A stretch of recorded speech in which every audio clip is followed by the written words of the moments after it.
Aujourd'hui, je te montre comment réaliser un rôti de porc hyper tendre. Pour commencer, on va venir préchauffer notre four à 220 degrés. Et pour commencer cette recette, on va venir prendre un plat qui va au four. On y met de l'huile d'olive. On place notre rôti de porc et on va venir le saler et le poivrer. Quand on a fait toutes ces étapes, on vient placer notre rôti dans le four et on va le laisser cuire jusqu'à ce qu'il soit bien doré de chaque côté. Pendant que notre rôti cuit, on va venir éplucher et couper des pommes de terre en morceaux. Maintenant, on vient prendre une casserole, on y ajoute de l'eau ainsi que du gros sel. Et une fois que notre eau est à ébullition, on va pouvoir y ajouter nos pommes de terre. On les fait cuire pendant 15 minutes et au bout des 15 minutes, on enlève nos pommes de terre, mais par contre, attention, on ne jette pas l'eau.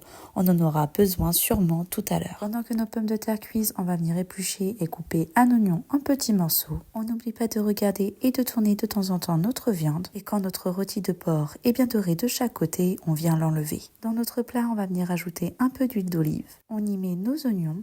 On mélange et on va faire cuire nos oignons dans le four jusqu'à ce qu'ils soient bien dorés. Donc on pense quand même à enlever notre plat de temps en temps pour pouvoir mélanger nos oignons. Et quand nos oignons sont bien dorés, on verse un demi-verre de vin blanc. À l'aide de ma spatule, je viens mélanger. On remet notre plat dans le four pendant 5 minutes. C'est juste le temps que l'alcool s'évapore. Et au bout des 5 minutes, on enlève notre plat du four et on vient y rajouter notre viande, les pommes de terre qu'on a pré-cuit tout à l'heure, ainsi qu'une grande boîte de petits pois carottes. On n'oublie pas d'ajouter du sel, du poivre ainsi que de l'ail. On replace notre plat dans le four. Et maintenant, une étape qui va être très importante, car c'est elle qui va nous permettre d'obtenir une viande bien tendre, c'est que toutes les 10 minutes, on va venir enlever notre plat du four, arroser généreusement notre viande. On n'oublie pas de la retourner de temps en temps quand même. Et on va venir replacer notre plat dans le four. Donc on répète cette opération toutes les 10 minutes pendant 40 à 50 minutes. Et si vous voyez que votre jus a bien diminué, ce que vous pouvez faire, c'est de prendre l'eau de nos pommes de terre qu'on avait cuit tout à l'heure et d'en verser une petite quantité dans notre plat où se trouve le rôti. Voilà pourquoi tout à l'heure je vous ai dit de garder l'eau des pommes de terre. Et voilà, maintenant vous avez toute la recette pour obtenir un rôti de porc hyper tendre. Je vous souhaite une bonne dégustation et à bientôt!